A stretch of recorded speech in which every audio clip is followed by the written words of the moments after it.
All right, I got carried away talking. Sorry. So I'm re-recording this.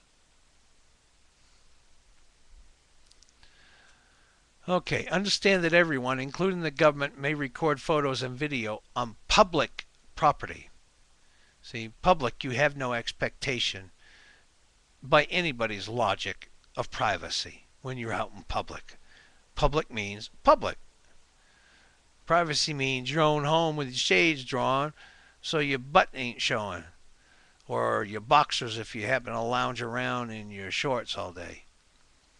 All right, read licensing software agreements and be aware of the privacy ramifications of signing up for such services. Promote local and state legislation that forces local and state governments to further scrutinize the process of accepting grants or other funding concerning surveillance and the militarization and federalization of local police departments from federal agencies such as the Department of Homeland Security and the Department of Justice. Anybody see an issue here? I do. Number one, our police forces and the hospitals have already been federalized. Here's a good one. I live in Portland, Maine. It's a real small city. Having lived in Dallas for almost 20 years, I wouldn't even call Portland a city. It's a burg, a small, well, a large town. Put it that way, a large town. It just doesn't have the population in my mind to qualify as a city, but that's just my thinking. So remember, the police as well as the hospitals have already been federalized. And here's how extreme it is from my viewpoint here where I live. And this is why I kept stressing about Portland not really being a city. To me, after living in the Dallas-Fort Worth Metroplex for 20 years, this is just a good-sized town. Why would this town, or this, they prefer to be called city, why would this city need an armored personnel carrier? Huh. Sorry, I can't think of any. All right, now here we go. Lobby for a local resolution banning red light cameras or other surveillance equipment in public areas. Furthermore, without delay, the public is advised to contact their state and local representatives to open up a dialogue to assure that they repeal and propose no further legislation that violates the privacy clauses of the Constitutions. Americans should also contact their local sheriff and demand they uphold their sworn oath or affirmation to protect and defend the privacy clauses of the Constitution. Now, I got something to say here, too. You know, I'm full of all kinds of opinions. You know, I know what they say about opinions. But hopefully mine is an intelligent little thing there.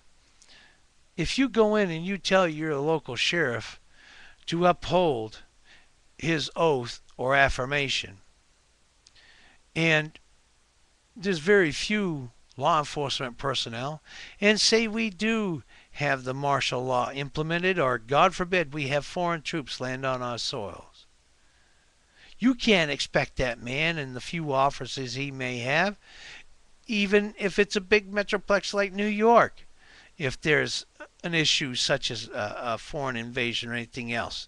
You can't lay it all on just the police department. You've got to be there to make sure your sheriff is able to do his job by helping him to do his job. Otherwise, they'll just cut through him and get you. So you might as well be there right with him to ensure that nothing goes any further and you stop it in its tracks where it's at. You got to support your sheriff. All right, Article 6, private property, and the 4th, 5th, 9th, and 10th, and 14th Amendments. Footnote 6, either you have the right to own property or you are property. William Hague, H-A-G-E, Rancher. Excuse me for a minute.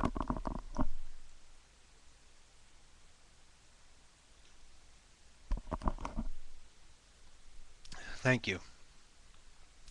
The founding documents of the United States clearly acknowledge that the powers of the government are derived only from the consent of the government of the governed. Under the American system, individuals decide and direct the terms of their lives, that each person is independent, that justice must be dispensed equally, and that each person has a natural right to his or her life, liberty, and property. The United States is the only nation on earth specifically based on the premise of the right of individuals to own and control private property. It is the essential ingredient for freedom and the ability to build personal wealth. Private property ownership is the main factor in creating our national prosperity and is the root of our individual freedom. Okay. National prosperity. In the last I checked, 30 million people were kicked out of their homes. National prosperity? 30 million homeless? Right to own property? No, they're being robbed blind. Ownership of private property is essential to guaranteeing individual liberty. Without private property, no other rights are possible. There can be no freedom of speech, no freedom of mobility, or no ability to be secure in our persons without the ability to own and control private property. I'm going to reread that. This is a very good point. Ownership of private property is essential to guaranteeing individual liberty. Without private property, no other rights are possible.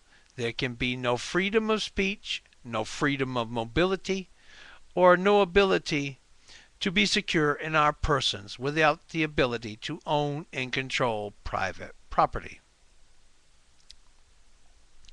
For half a century, unrestrained local and state governments have taken private property not for public uses, such as for bridges or public buildings, as permitted by the Constitution, but for private businesses in the name of economic development.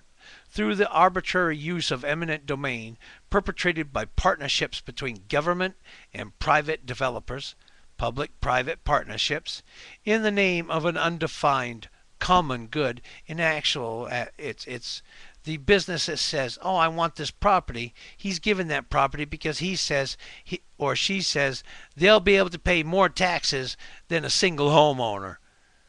So that's why eminent domain is happening, is because the towns or cities, whatever, get more revenue by having somebody who has to pay higher taxes. Whether they are going to succeed at their business is irrelevant to the point. Yeah, they're in business. Most businesses fold within the first 2 years. And if they don't make it, everybody loses. The guy that's now, or the family that's without a home, the businesses, and you have an empty lot.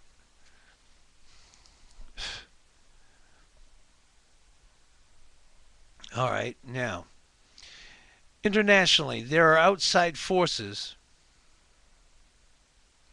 threatening to establish an absolute tyranny over private ownership of land through a declaration that all property is part of a global commons, which it declares cannot be owned or controlled by an individual. To that end, a horde of private organizations, armed with international treaties, soft law policies, and arbitrary directives, have fanned out across the nation, transforming the American system of government, assuring private land is locked away or controlled to the point of rendering it worthless to the owners.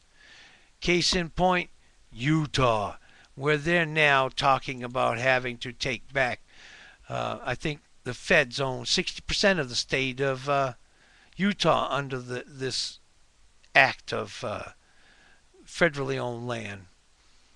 All right, so next one up will be 19.